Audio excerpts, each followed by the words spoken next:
Frogman can read minds. And welcome to the Mind Your Movies podcast. I'm Ryan, I'm Shane. and today we're talking about Frogman, the titular movie.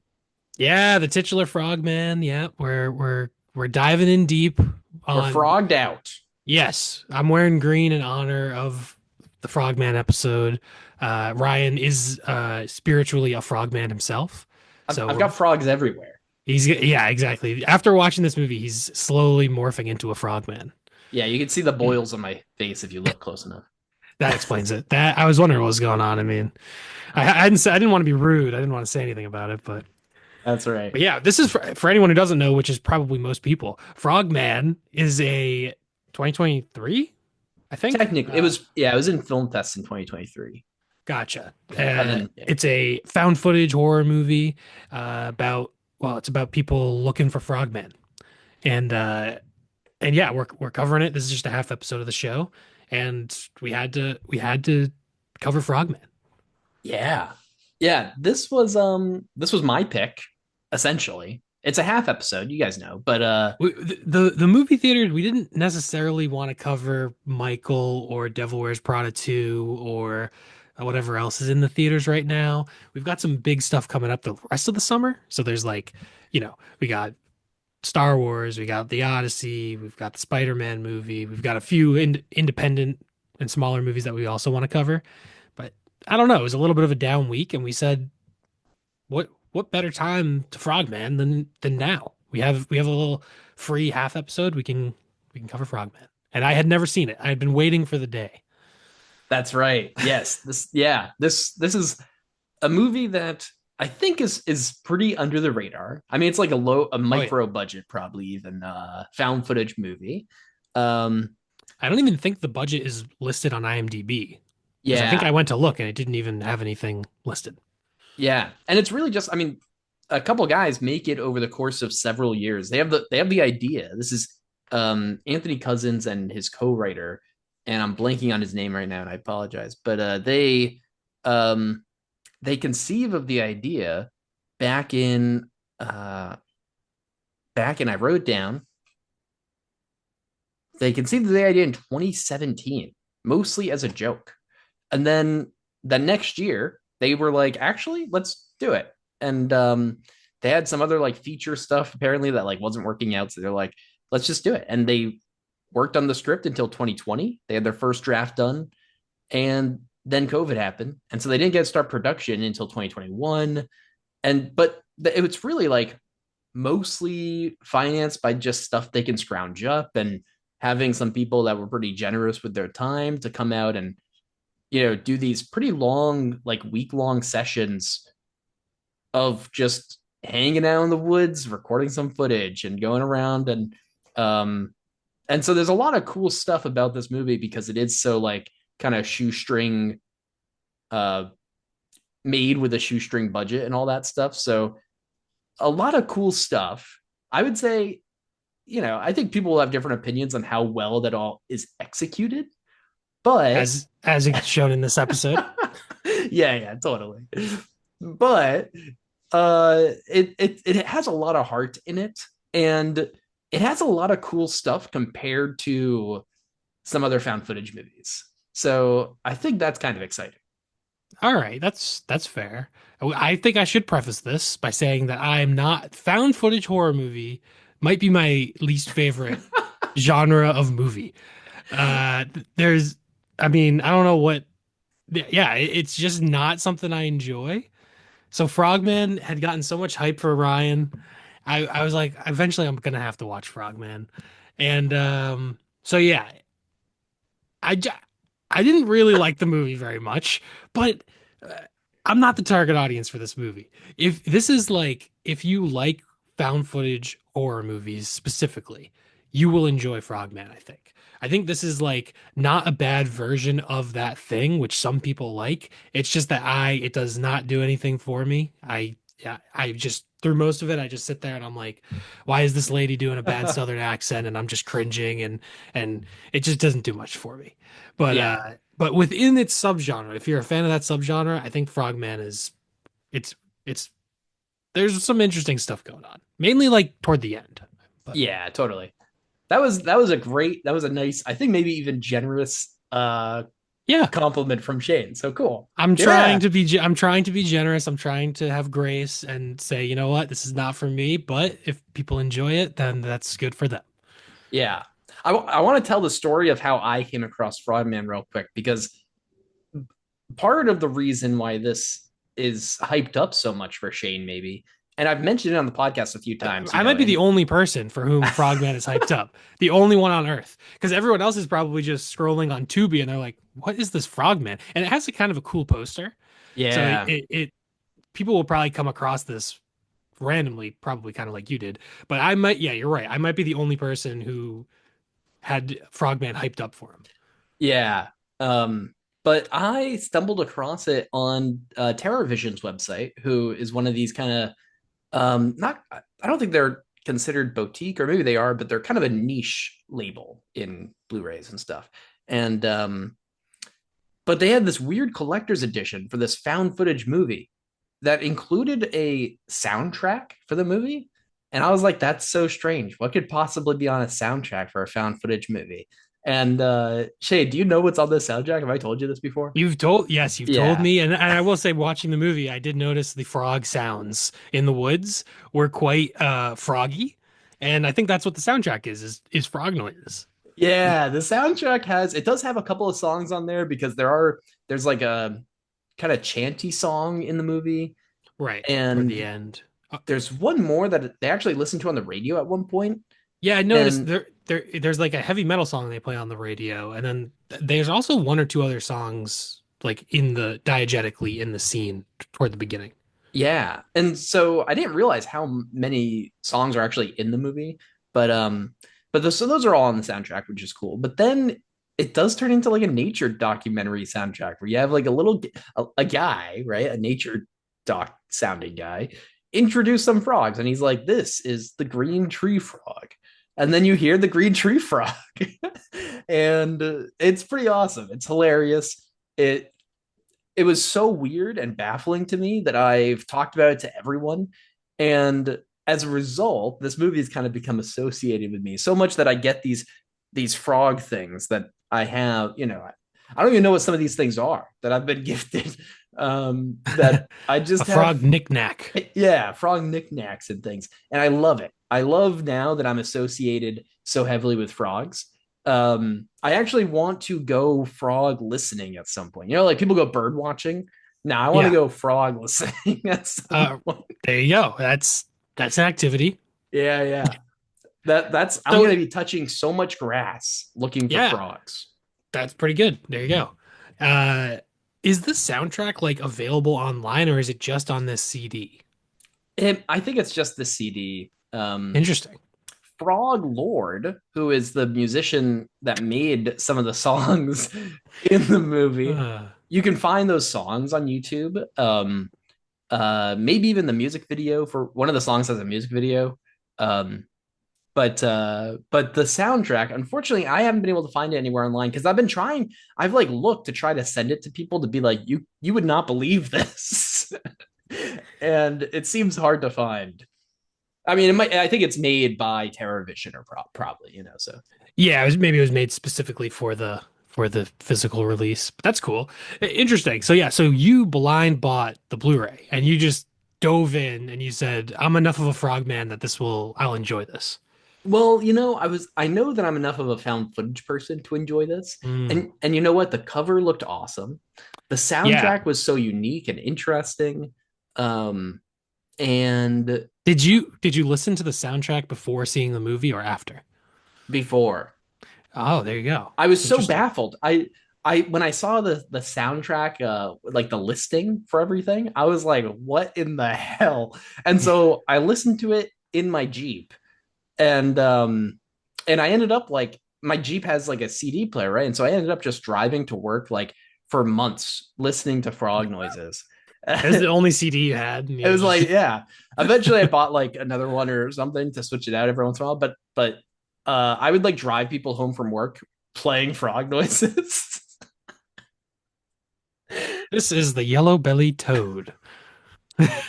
Yeah, if anyone's curious, Fowler's Toad is the one to look up. That Okay. thing's awesome. Interesting. Does it come with any sort of a visual guide of what they look like for each track or anything? That'd be nice if it had a little booklet inside with a picture of each frog. Because I'm like, what is it? I don't know what a Fowler's toad looks like as compared to just a toad.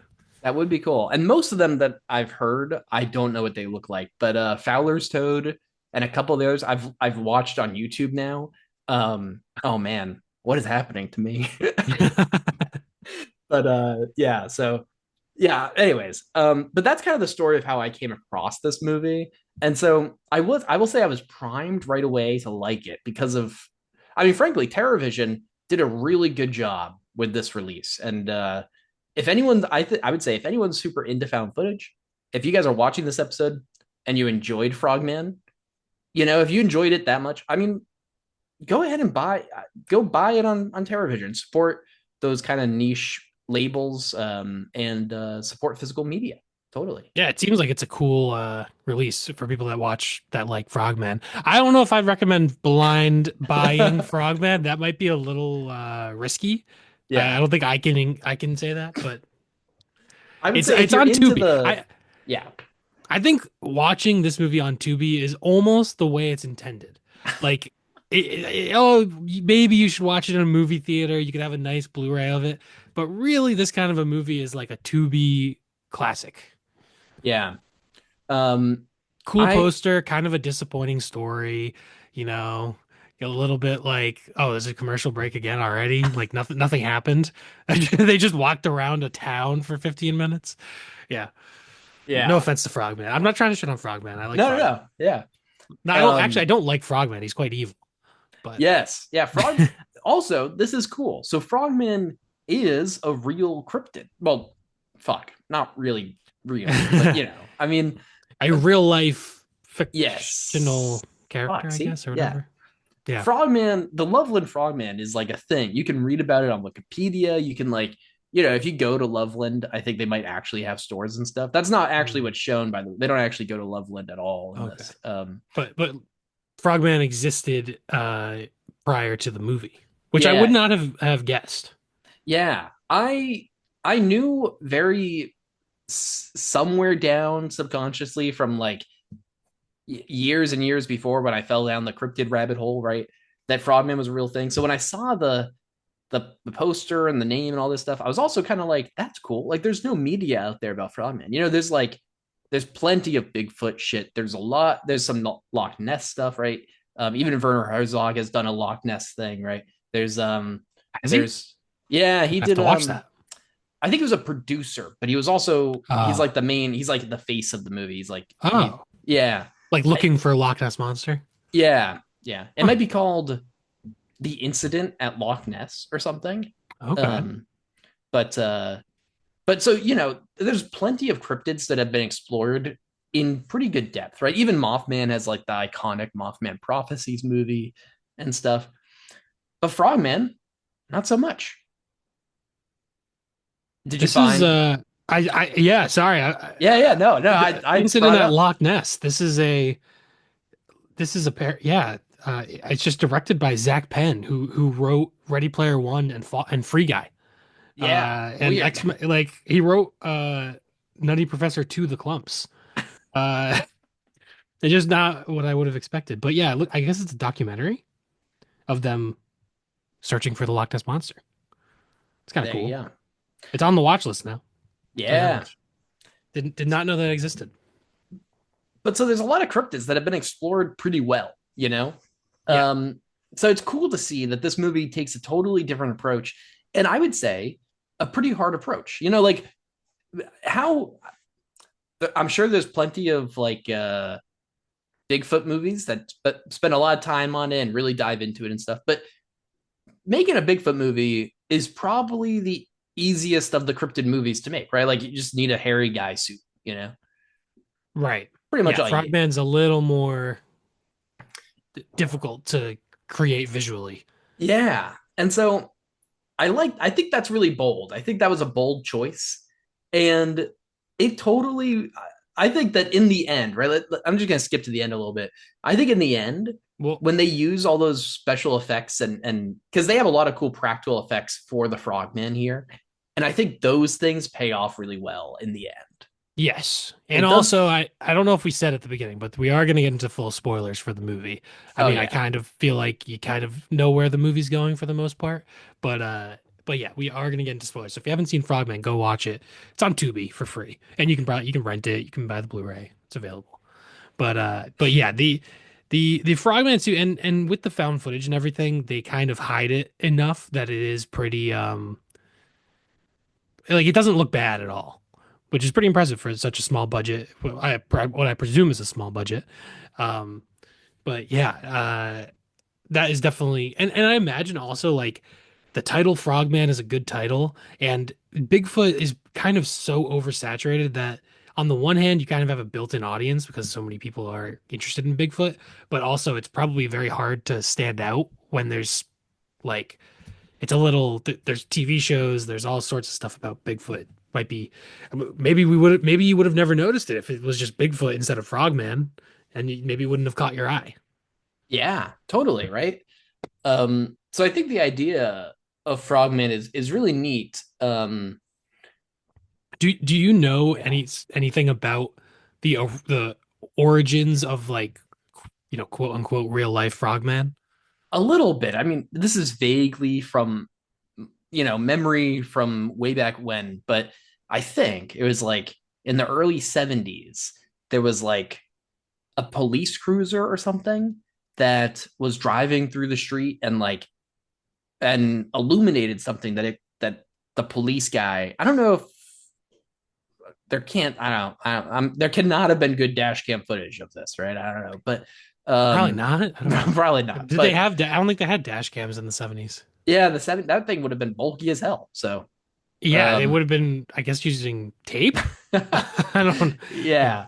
But regardless, so the guy sees something that I think he calls something like, slimy and leathery and it's like hunched over. And I think like he says it's like hunched over like a frog or something. And so the Mm, newspapers are like, the Loveland frog, man. mm, And I don't know exactly how like he originally described it, but I think that it's really the newspapers because he says that it's crouched like a frog. And I right. think that's kind of what spirals into the Frogman Mhm. thing. But then, that was like in the 70s. And I think the next stuff that actually comes out about Frogman is like in the late 90s or something, like, Ah. and so, I don't think there's So nearly as there's like much Frogman lore as like Mothman or God, Bigfoot, right? But there's definitely some. interesting. All right. Well, I didn't know that. So it's most likely a guy like maybe on meth, just in the street, maybe just got walked out of a lake or something, and he was slimy. Yeah, yeah, maybe, yeah. Something, yeah, I mean, something like that, right? I mean, Fell in the swamp, fell in some mud. Who knows? Maybe no. Yeah, never mind. yeah. Interesting. But yeah, I guess that's how these things kind of start. And people are into cryptids. I've never been interested in cryptids. I've never. So this is completely outside of my zone of Mm. interest. Which there's a good movie, better than Frogman. I'll tell you that much. Uh, Yeah, much better time, I'm sure. yeah. At least the camera's locked down for some of it. I don't have to see this guy, shaking around the whole movie.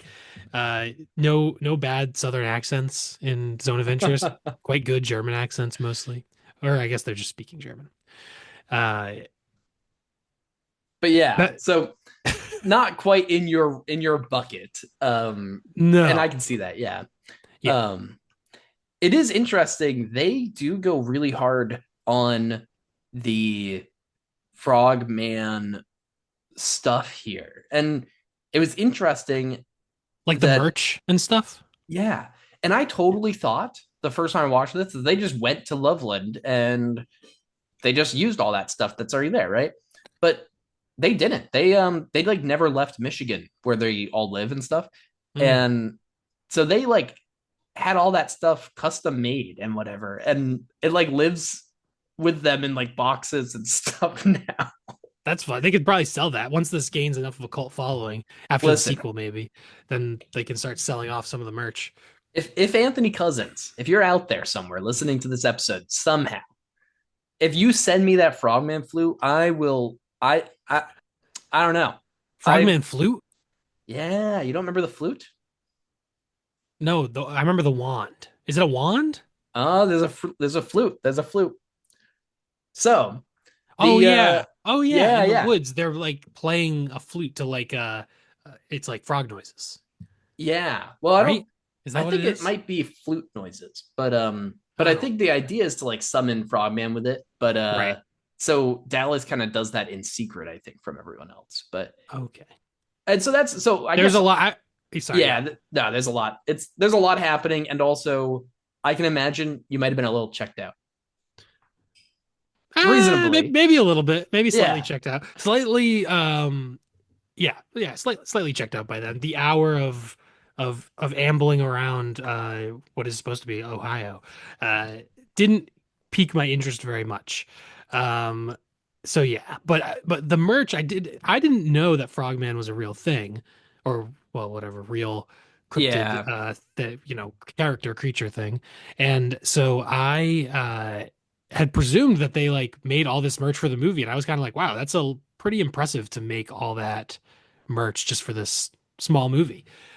So yeah, it was pretty convincing. It felt like a real town. It didn't, so they did a good job with that. I'm sure that was actually pretty expensive because there's like a whole gift shop full of Frogman stuff.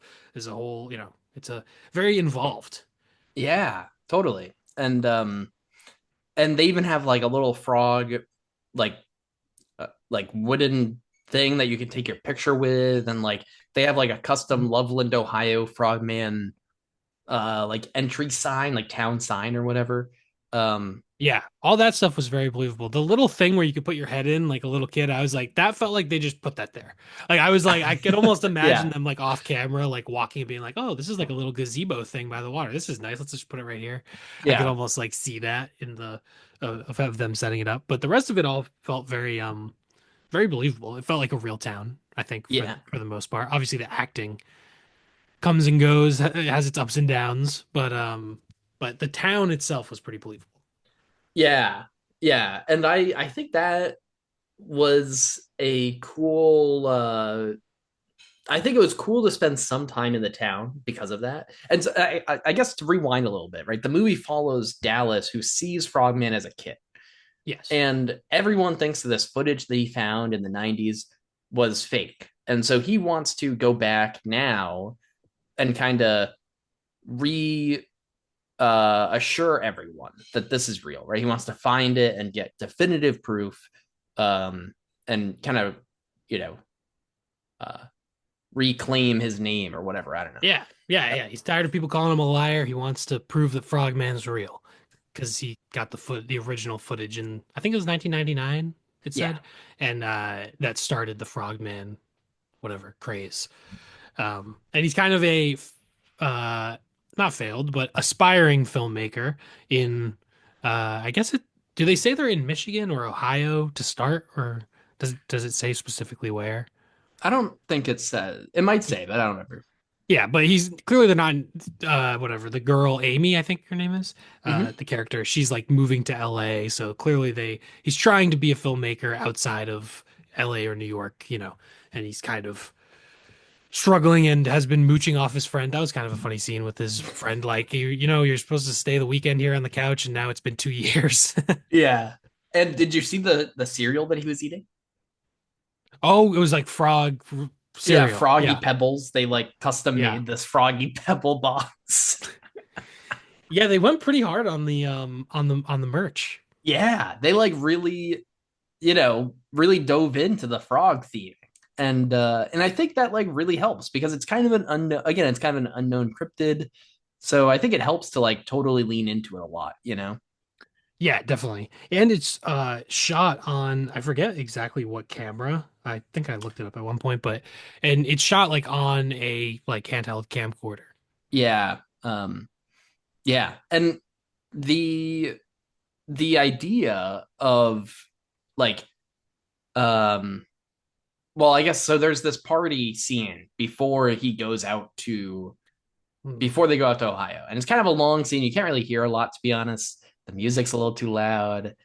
But I didn't mind that aspect of it because I was like, oh, it's kind of cool how the audio was bad in a way that it would be in real Mm-hmm. life. Like they're not mic'd up. So the audio is a little bit like certain characters that are farther away from the camera, you can't hear them as clearly. I didn't mind that. It was just that it was a long scene. It felt Yeah. like a lot of padding. And so yeah, that was not great. But I think the way it's done throughout most of the movie is pretty believable. Like the found footage aspect is pretty well done, and with the shooting it on an actual camcorder, like it feels pretty authentic. Yeah, definitely. And it definitely wears its like influences on the sleeves here with like the Cloverfield party scene being very much an influence on that scene right there, right? And later on, they're in the woods, they're running. I would say it's clearly inspired a little bit by Blair Witch. I think as any found footage movie today is, right? It's in the DNA of found footage at this point. Yeah, they don't quite do the Blair Witch, the close up on the face with the snot and the tears and all that. Yeah. They don't quite go that far, but yeah, it feels pretty Blair Witchy.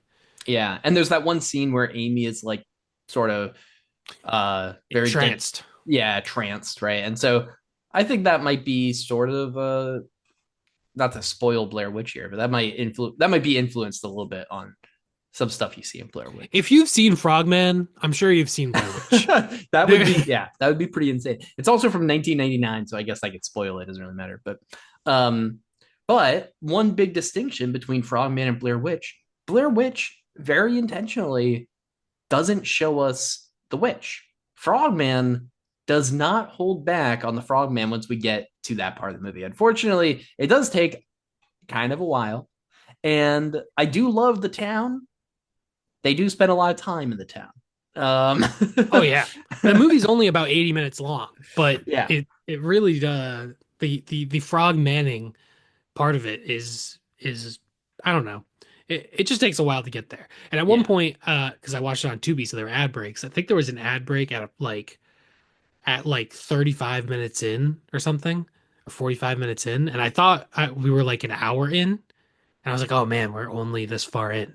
It really dragged. Like the Yeah. beginning, I just uh and I get it. It's a low budget movie. The acting's not great, to be honest. Most of it is like it's just not great.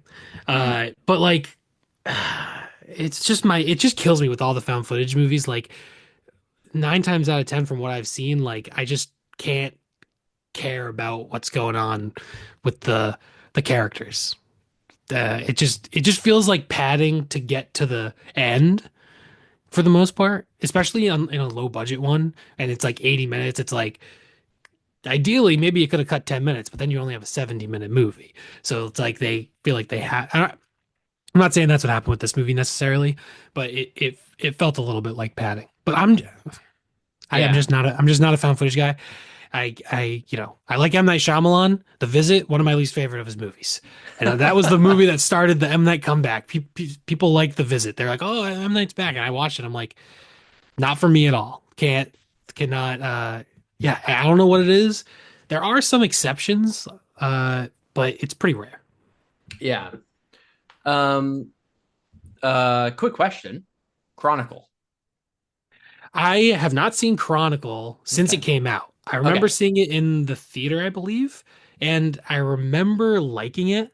Um, Probably, I don't know. I remember liking it more than most found footage movies that I've seen. But it's not like I love Chronicle. Yeah. What about Cloverfield? Cloverfield, I watched and did not like very much. Okay. I'm curious if it's just a horror thing too. It could be horror. Found Yeah. footage plus horror just it doesn't vibe with me because some of the ones I do like are like Man Bites Dog is more of a dark comedy. I guess it's kind of horror. Not really though. It's more a dark comedy than anything else. Um Found foot I'm trying to think. I mean like Borat is not really found footage, but it's more of a mockumentary, I guess. Yeah. Um but yeah, it could be the found footage plus horror. Yeah. That might be the issue. Which is fair. But yeah, I think so. One of the interesting things in terms of the characters during this movie is that um yeah, good. I liked Wreck. Ah, yeah, Wreck was a good one. Found footage horror movie. That one was good, but that one Yeah. also I imagine seemed like it had a bit of a bigger budget than this movie. But really, it had to do with the pacing. Like Yeah. Wreck, it pretty much like gets going right away, and there's a good amount of things going on throughout. It also had a bigger cast of characters, so there could be like, oh, this character's going off and doing this, and this character's going off and doing this. So it had a little more going on. This one is just we're stuck with these three people. They're kind of I didn't find them that interesting, and we're kind of just stuck with them for an hour. So that was what didn't work for me. But Yeah. anyway, No, I think I mean that makes sense. Why you would like wreck over this in those cases, or for those reasons. But and so Amy, Dallas, our main character, has like a long-standing crush on Amy that is essentially just kind of continuously unrealized. And and aside there's from even one right. instance in the past. Yeah. Yeah, and there's like a moment when she brings that up and is like, that didn't really mean anything, right? And he's like, yeah, if you say so. And it was like pretty rough, but and so there's this conflict here that Dallas has both in terms of like having seen Frogman long before and now trying to like you know prove that was a thing, right? And to kind of go back to that time in a way before his family split. Like his sister brings up this idea that like he's just trying to chase this because he wants to go back to that time of before the family broke apart and before he had to get a life and all this stuff, right? Whatever. And and also there's like this idea of him trying to chase Amy in a way of like keeping her close by doing this thing and like going back to a time when they might have been closer and stuff like that, or going back to that one night. And so there's I think the use of like the kind of more old fashioned camera here, the high 8 camcorder, as opposed to like doing this on iPhone cameras, right? Kind of I think it might be in a way to like emphasize this kind of uh sort of painful nostalgia driven uh quest that he has, right? Like it's a quest like not necessarily like I don't think all of this is for him to be moving forward. I think it's really for him to like keep himself in these other places, right? And Yeah. obviously there's pretty tough consequences. And even at the end, right? It's like at the end of the movie, we get to see him in the theater. He's finally premiered the movie and stuff. And there's really no, he's not satisfied, right? And moving No. forward was not where he wanted to go, right? Obviously, there's also his friend and stuff that sucks, but like, Yeah. so I think that was an interesting piece that, um, I mean, I've seen this movie now with like the commentary and I've read a bunch of shit about it and stuff. So I don't know if I really would have come up with this on my own, but I think it is a really cool way that they use. Like, I think found footage can be really tough because there's so many like just because it's so cheap to make and it can make a shit ton of money. And so there's Yeah. so many bad movies that are made with found footage that I think the times that found footage really works is when it's done with a purpose. And I think here that's kind of the purpose of like showing this person that's stuck in this sort of painful nostalgia. And so I do like that there's that kind of double-edged or two-sided conflict of him and Amy and also him and his past with the family and all that stuff too. Yeah, that makes sense. That I did not make that connection. Um, but yeah, that makes sense. He is definitely like stuck in the past kind of a thing. And Amy is kind of trying to move forward and he's sort of maybe holding her back in a way. I mean, definitely she ends up getting like mind controlled by Frogman or whatever. And then at the end, she sort of, I mean, is it kind of what I think did, she makes it out. She's like fine. yeah, Yeah. right. But then it's She's kind of pretty fucked unclear, up like, though.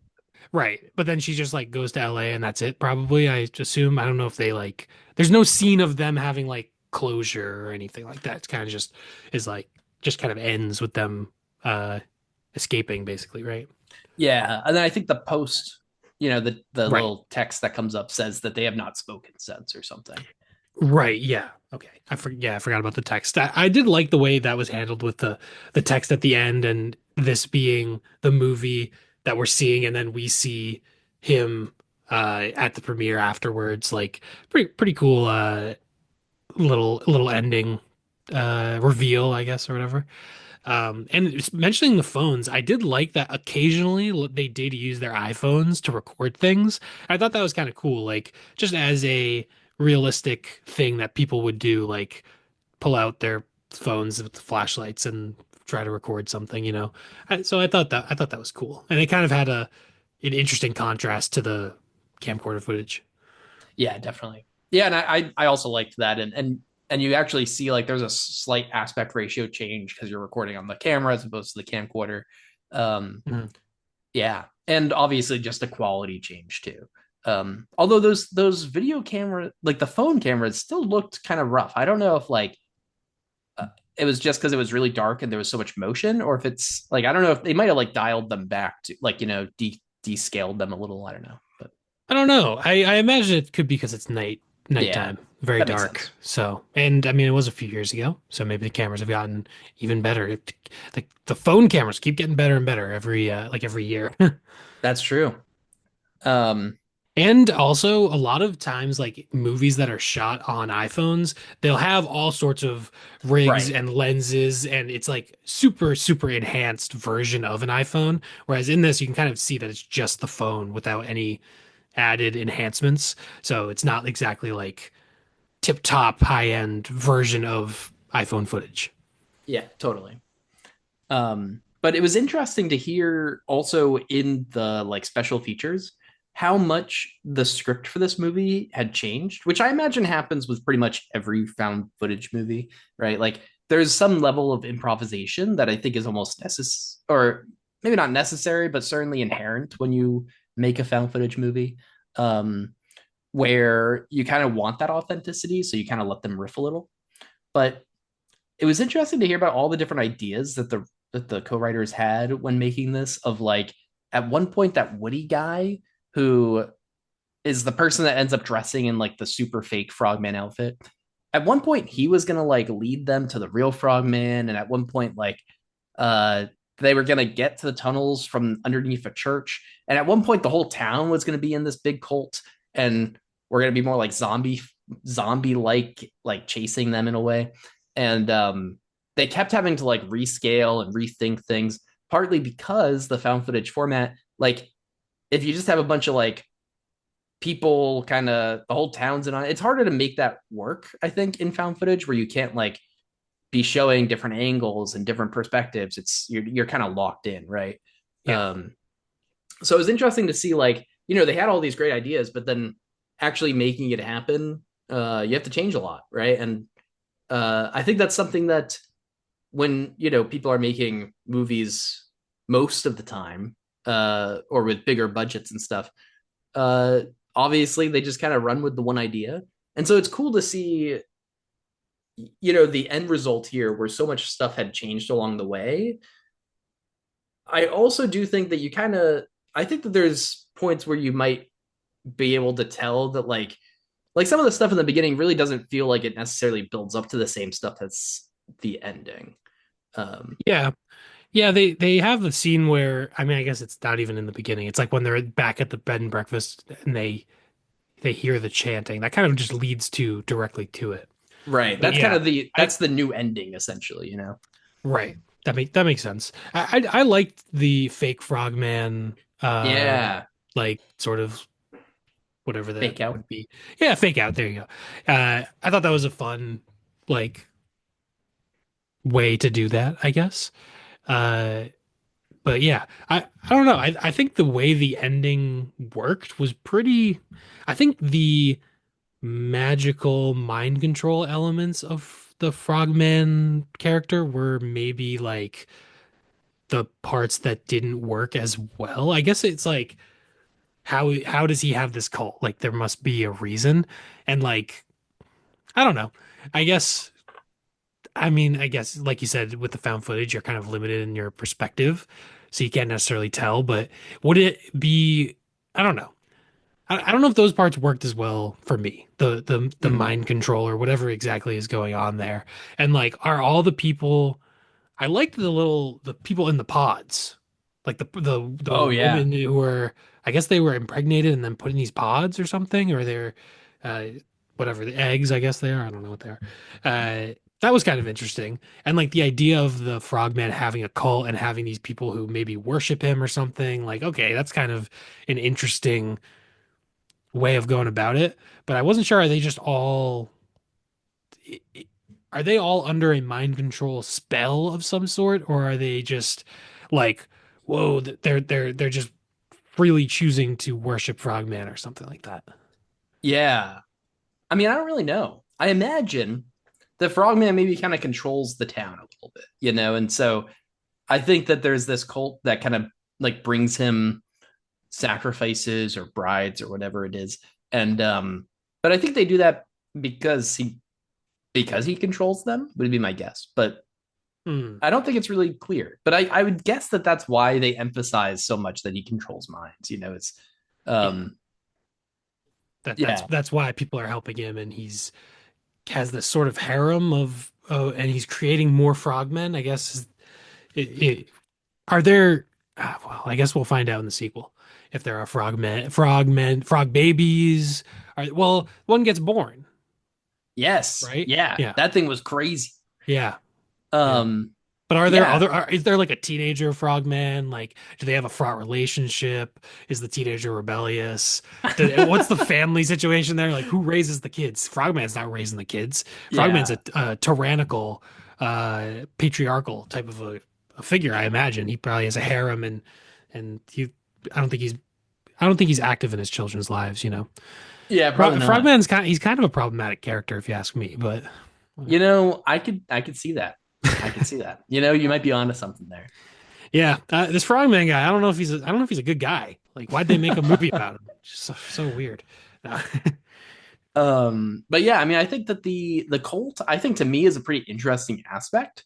Uh, but yeah, I mean, I don't know. Like, I don't know exactly how it all makes sense, right? I mean, again, like you are limited in the perspective, and I think it intentionally maybe doesn't also give all the answers, right? But I it does I give the answer that he's not satisfied. I mean, he finds Frogman.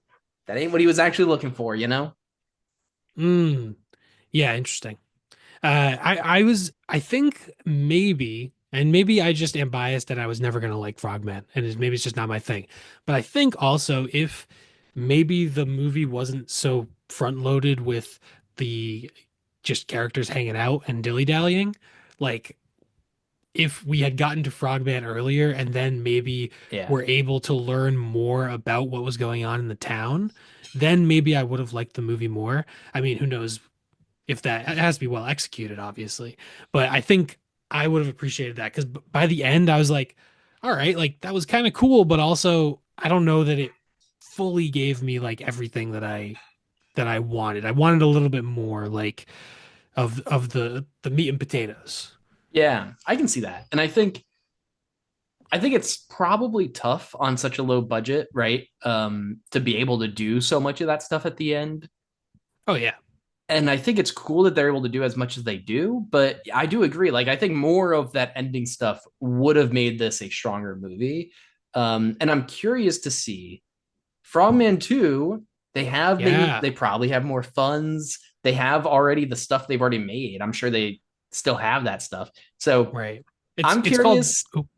I'm curious if it just gets more into it. yeah, and it's called Frogman Returns, right? Yeah. Which is a good move, good title. Uh we're on for Batman Returns type of vibe here. Maybe there will be penguins in Frogman Returns, imagine. But yeah, I maybe Frogman Returns will because we already have seen Frogman, we've already gotten all that. Maybe it will get to the goods a little bit quicker. Mhm. Um, I would like that. Although I think Frogman Returns is done and has screened at a couple festivals. So Yeah. hopefully it'll be released relatively soon. I don't know. Yeah, I know. I am very excited for Frogman Returns. I signed up for the newsletter. Commented actually on Anthony Cousins like letterboxed asking where I can sign up for where I can figure out when it'll be in New England or whatever. So I signed up for Nice. that newsletter. Um, and so I'm very excited for it. If it's gonna be at a festival nearby, I'm gonna try to go. But yeah, I hope that it kind of does explore more of this third act stuff because I do. Yeah. I mean, I really like this movie. I've seen it a bunch of times now, but the first and second acts, I think the first act particularly, I think if just more of that time was spent in the town figuring stuff out, or certainly in the tunnels exploring stuff, would have been just awesome. Uh, so Yeah, I agree. And like I think the party scene in particular is probably the part that dragged the most for me of just they're just sitting there talking. Like at least when they're in the town, they're kind of yeah, we're going to different locations, there's something going on. Um, but yeah, yeah, the I've made my point about the beginning of the movie. yeah, and I think it's a fair point. I think it is. I think it's a point that comes up with a lot of found footage movies too, is that they spend a lot of time in that early part, partly because, again, I think budget reasons, you don't have as much time in the last half. But I also think that they want to kind of get you into the characters a little bit. But I think it's tough because I think found footage does inherently you're getting it from this perspective, right? You're getting it from this very uh by definition, very close perspective that I I I always wonder how much more of that can just be embedded during the movie, because Yeah, we're right there with them, right? So yeah, that's what I was thinking. Like, could the exposition from the party scene and stuff like that been? I did like the YouTube video at the very beginning. So we see, I liked how it started quite a bit, where we see the original footage that Dallas shot as a kid. Then we see this YouTube video of someone like calling it a bashing it, hoax. yeah. Yeah, he's kind of making fun of the footage, like, oh, this is fake. And it was pretty funny, like parody of sort of that type of a YouTube video. And I thought that was a fun way of doing that. And I feel like there may have been better ways to get that exposition through. Um, so yeah. Mhm. But one thing that happens in the town that never really gets remarked upon again is the ice cream shop girl who says, "You're either a frog or a rat." And we don't really get into that. There's no other mention of rats in the movie. Like, what's up with that? Yeah, this is I think this might just be an internet culture thing that Oh, I'm I've never not heard of very this. well versed in. Yeah, I had to look it up. But fun fact is that person was just an actual, most of the side people, the extras and stuff, are actual, paid people, whatever. But she was just actually, she just worked there and they got her permission after and everything. But she just kind of said that. And Oh, that was just completely spontaneous. That's cool. yeah. So I at the end of this one of the special features, they talk about this a little bit. And at the very, very end of it, it closes off with a Frogman versus the Rat Man. And I was like, that would be sick. But I had to look it up a little bit because they were in the special feature, they were talking a little bit about it, but it kind of felt like I was missing something. And so I looked it up and it turns out I was missing something. Apparently, this was like an internet trend or something where people you look at someone and you can just tell if they're a frog or a rat, and Interesting. um, so I think that was an internet thing at the time. And So yeah, and is it it's more it's of just kind of a in there. So it's more of a visual thing? Like just how they look? They're either a frog or a rat. It doesn't have to do with personality type at all.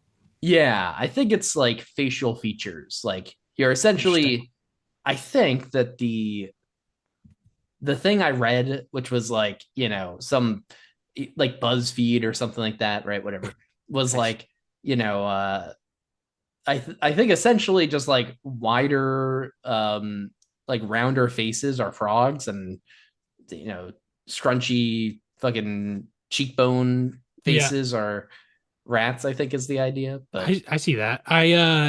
All right, there you go. That explains it. I had no idea what was going on. I thought it was going to come back in the movie, but that is funny that she's just a random person. I guess I will say I'm in a new room right now. I probably need to put another light in here because it's kind of dark if anyone's watching on YouTube. I feel like I'm more of a frog, maybe. Am I a frog, more of a frog than a rat, or am I a rat? you could be more of a frog. I think I'm more of a frog. More I of a don't know what frog. you are. You're a little bit of a you're I don't know. Yeah. I don't know. Frog rat hybrid.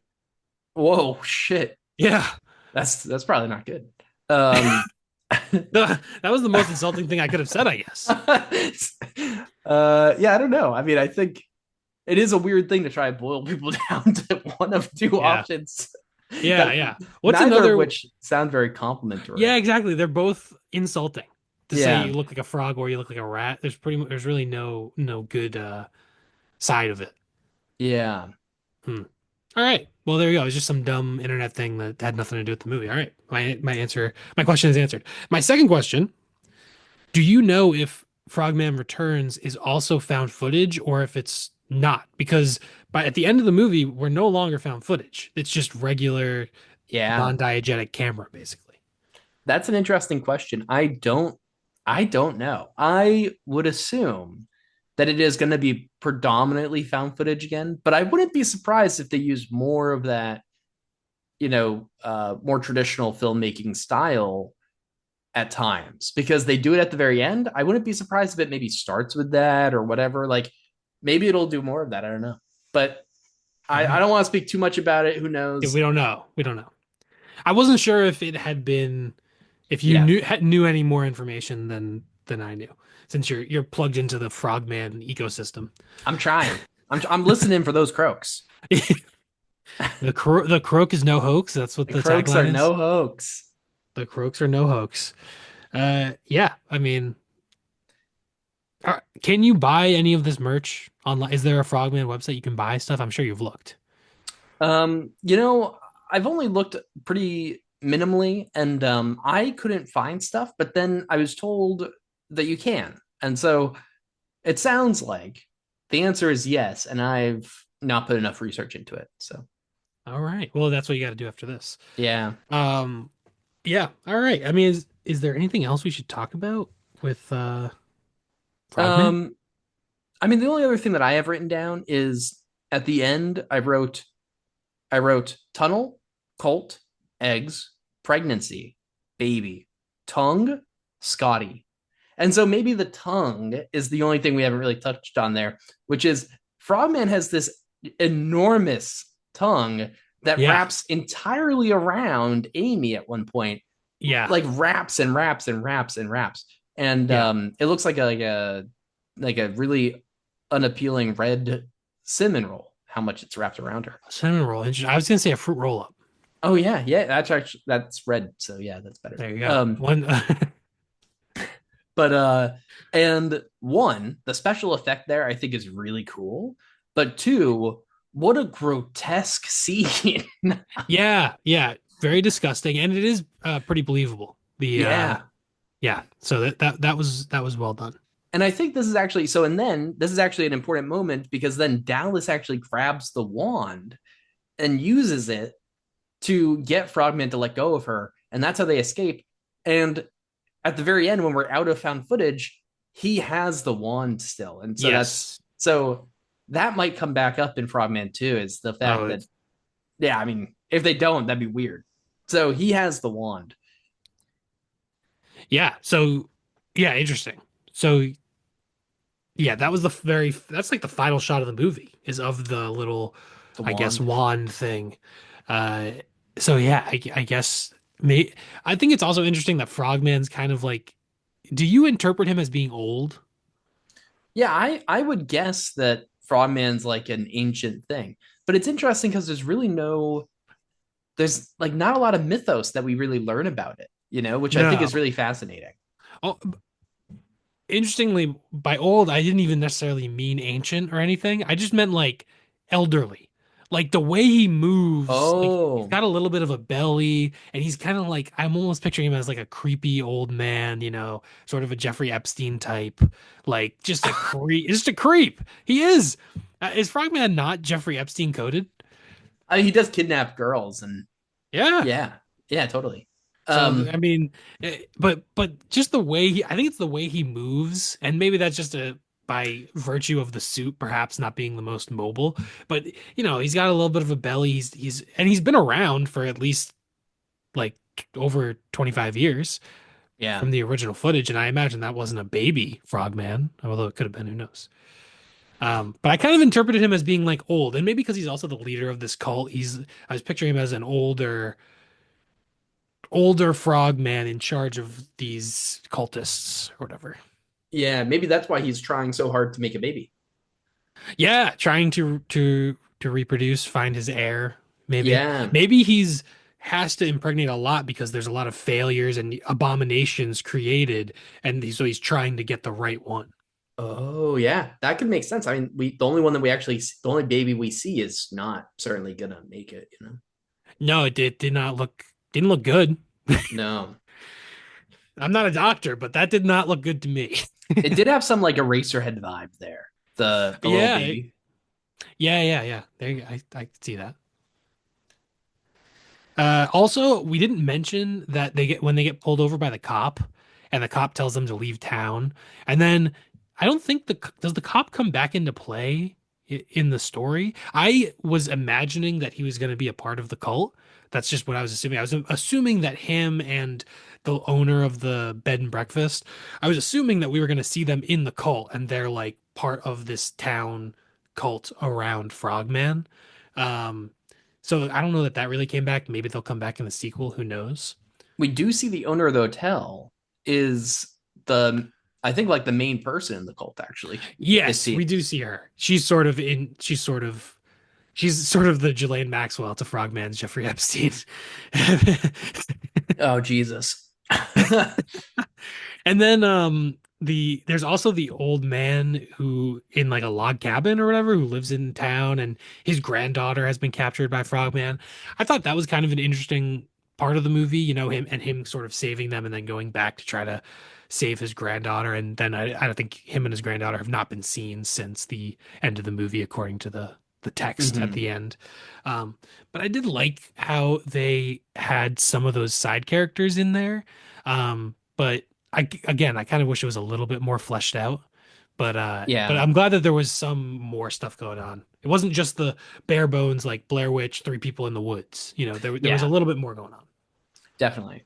And I do, yeah, I mean, I definitely see what you're saying. I do wish that like that just that first act really or that first like sequence where you're not even in the town yet could Yeah. have been cut down and get them to the town a little bit faster. And you don't even have to show Frogmen yet. You can kind of explore the town a little bit more, like have them meeting this guy a little bit earlier, learning more about the Mhm. backstory. Stuff like that, I think would have helped certainly with the Or pacing. imagine now this is just obviously we're Monday morning quarterbacking. Hindsight is 2020. The movie clearly had a small budget and they were limited in what they could do.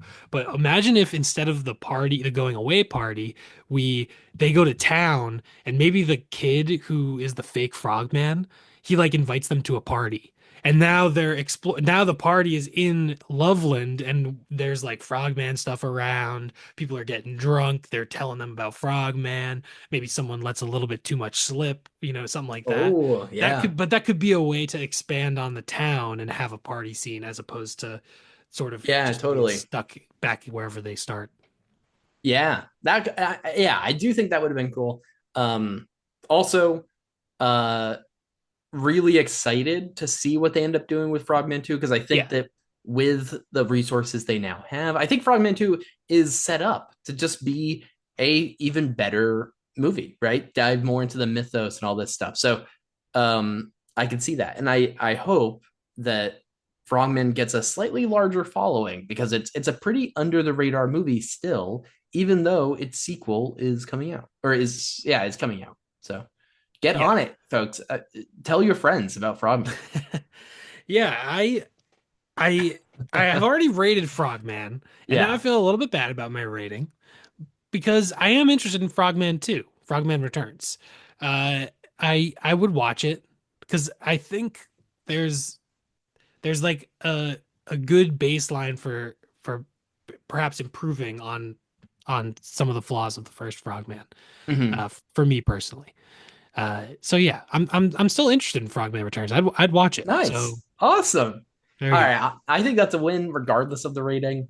Um, so yeah, I mean less than 20,000 people have logged this on Letterboxd, which is far too few. So rally the troops, folks, if you enjoyed Frogman.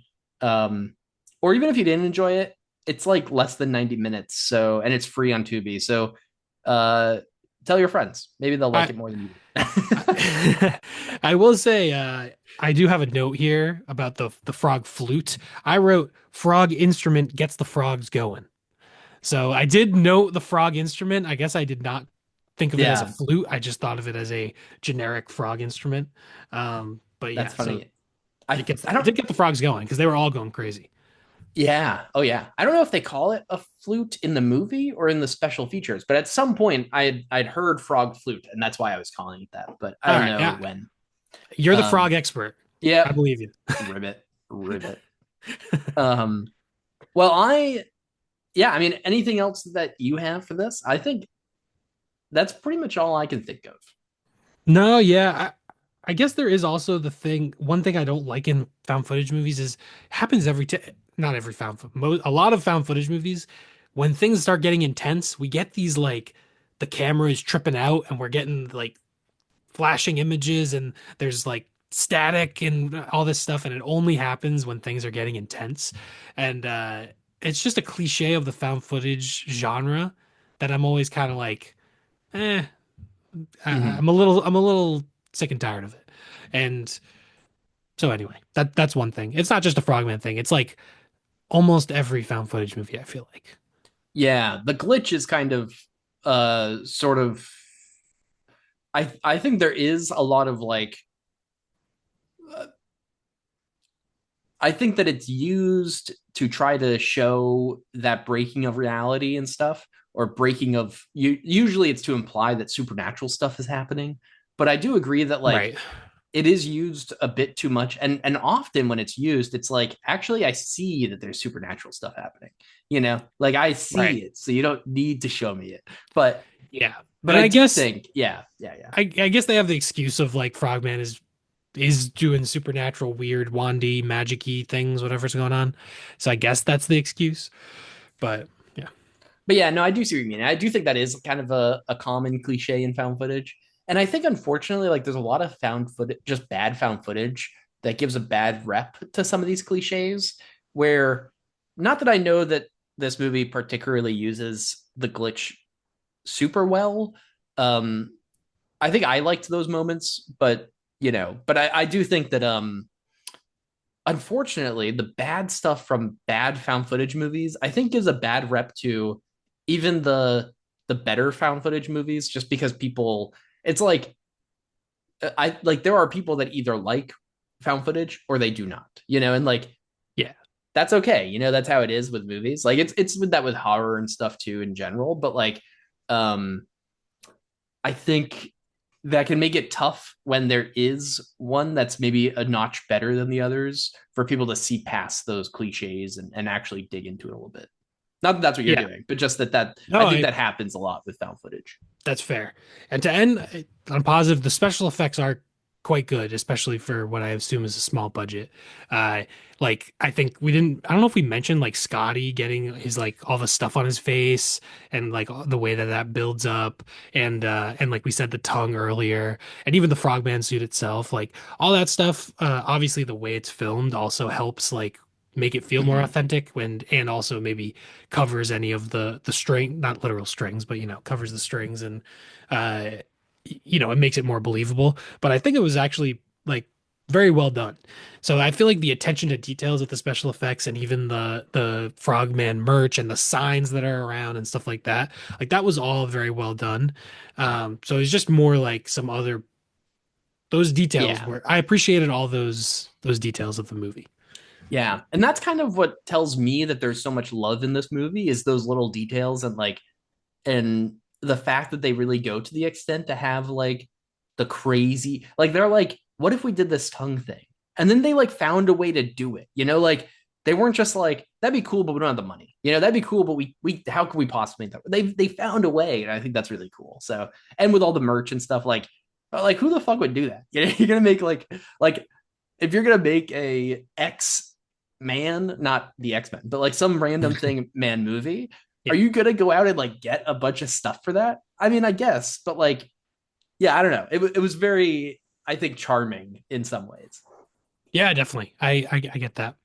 So yeah, I'm glad to have watched Frogman. I'm in. I've been initiated into the Frogman fandom to some degree, I guess. Even though I didn't really like the movie very much, but I think the enthusiasm is I've gotten a little bit of enthusiasm through osmosis. Yeah, I'll take that. I'll take that. Well, we can Should give our we? ratings, and then I can give a little bit of an update on actually our like rating. Like we have this whole stats page now that I can talk a little bit Yes. about because this is a iconic moment in our stats page. I've had a sneak preview of what Yeah. this looks like now. So, I you want to I start? I'll start. It'll be quick. I gave it 2 stars. It was maybe a little bit harsh, but I I appreciate the movie being made on a small budget and that the fact they made a movie is fantastic. I'm happy for them.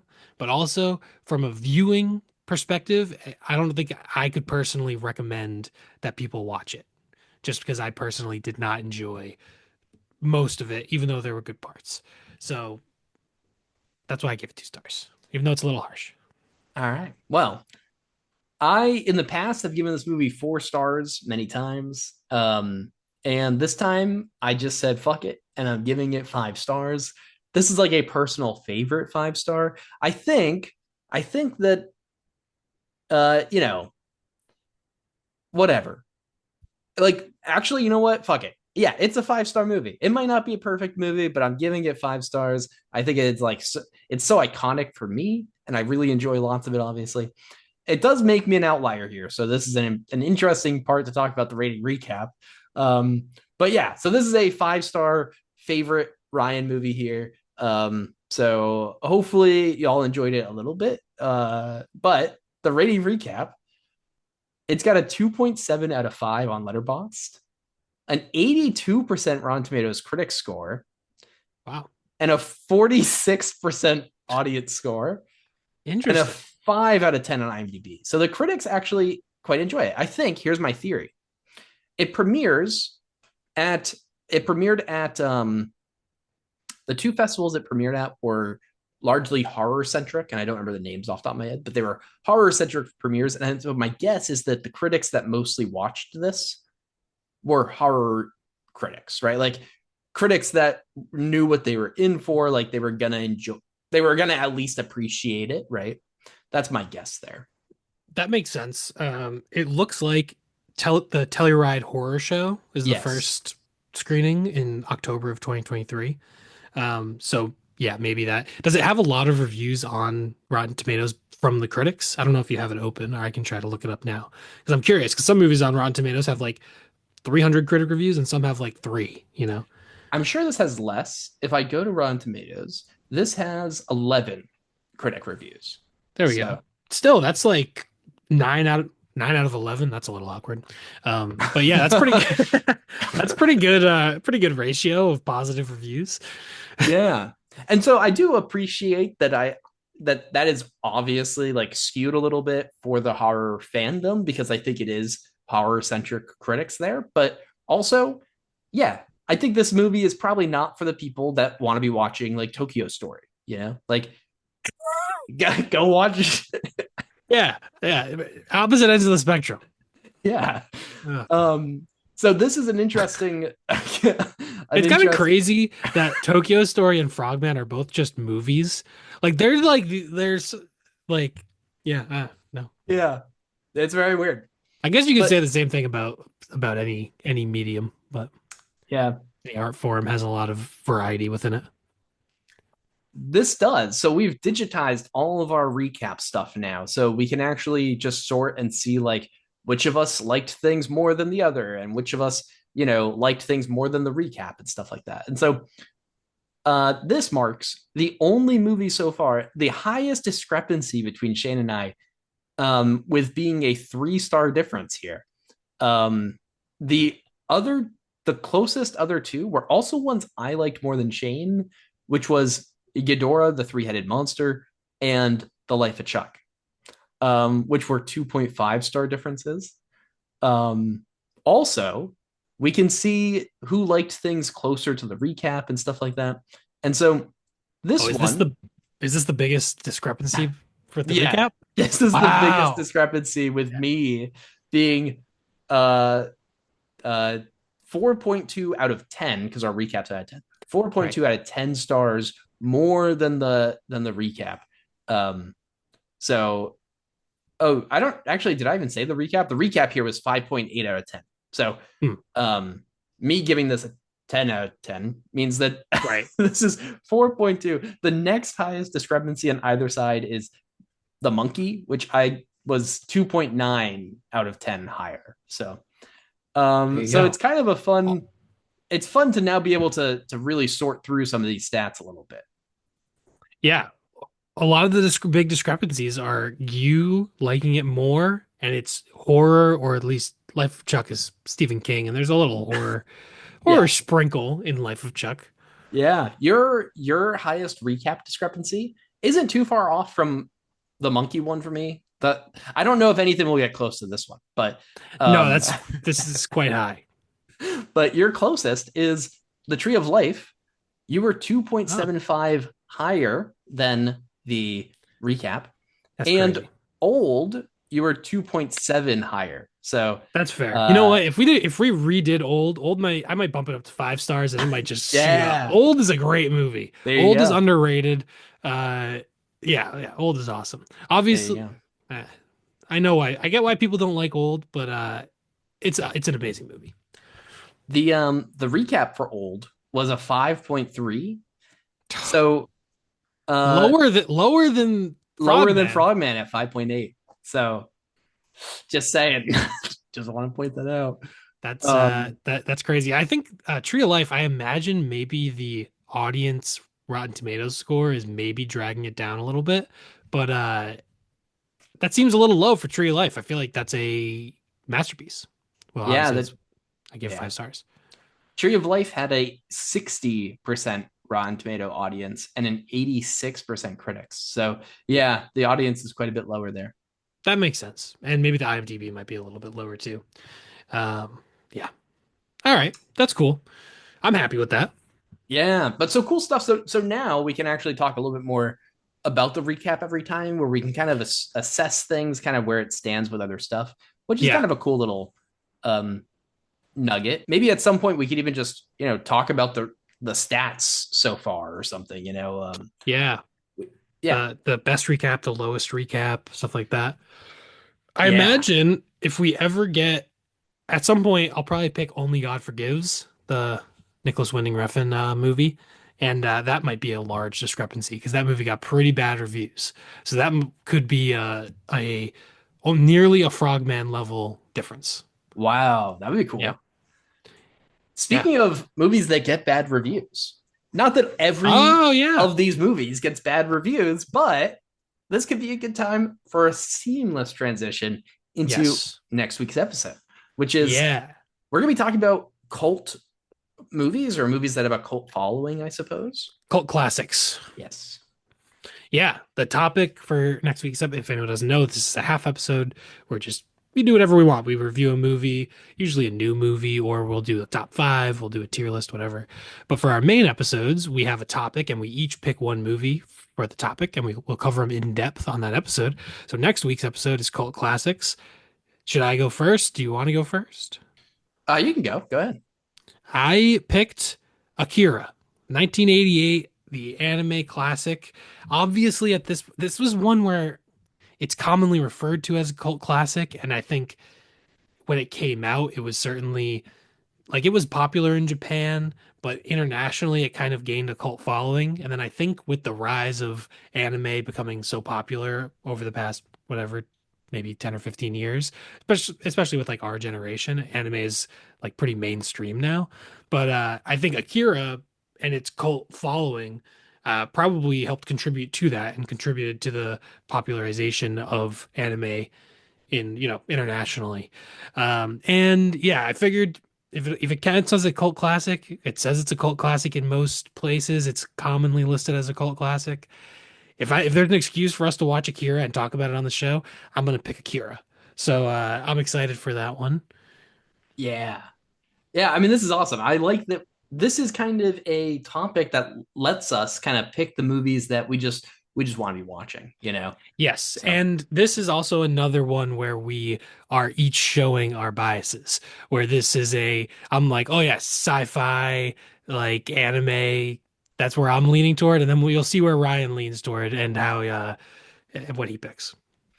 Well, I might as well say I'm picking Lake Mungo, the 2008 uh, faux documentary movie. I'm not gonna say found footage. It's not the same. A mockumentary.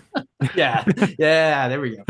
Um, from Australia. It's from the director Joel Anderson, who you may never have heard of because this is the only thing he's ever done on purpose. He has kind of, I guess, iconically said that like he wanted to do this and never make anything else again and kind of have that as part of the allure of the movie. And so I think I've mentioned this movie before on the podcast because I quite like Yeah. this movie. So this will be fun. Yeah, you have mentioned this before, and I've never seen Lake Mungo. This is another found footage horror movie. We're gonna see how it goes. Uh, Eventually, we're gonna run out of these, and I'll never have to watch another one. I think you will like this one a lot more. This is more of a document. This is sort of I would actually argue that this is like the closest thing to a real documentary you can watch. Like it feels so real when you're watching it for most of the movie. Um, Hmm. Uh, it's really neat. It's interesting. cool. All right. I will also go in with expecting not to like it. So then if I do like it, I'll be pleasantly surprised. Yeah, that's Uh, fair. so yeah, but yeah, kind of cool. And you haven't seen Akira, right? So we both are picking movies the other one has not seen. So that'll be fun. Yeah, that'll be awesome. A cool episode. I'm excited for next week for sure. Yeah, Lakira Mungo. Yes, Lakira Mungo. Fantastic. Fantastic. I will say cult classics, like it's a little bit hard. It's kind of vague of what would qualify as having a cult following. Um, and yeah, generally it's like movies that kind of flopped when they came out and then gained a sort of underground fan base that, you know, championed it, you know. And I think of like The Big Lebowski and Rocky Horror Picture Show as being two of the biggest cult classics, and we've covered both of them already on the show. So Mhm. there's it's a little vague of what counts and what doesn't, but I think we got some cool picks. So yeah, Yeah, I think so too. I think these will be cool for different reasons, and again, kind of show a little bit of our bias and personalities here in this episode. So yeah, exactly. And normally we leave it as a surprise, but this one we had it was a little vague, so we talked about it beforehand. Um, but yeah, cool. I guess that's that. If you are watching on YouTube, sorry that it's so dark in here. I'll get a lamp.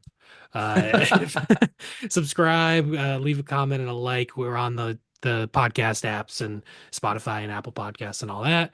We have a letterbox. It's Mind Your Movies, all one word. And in the bio, you can find Ryan and I's accounts linked, and you can follow us there if you want to follow us on Letterboxd.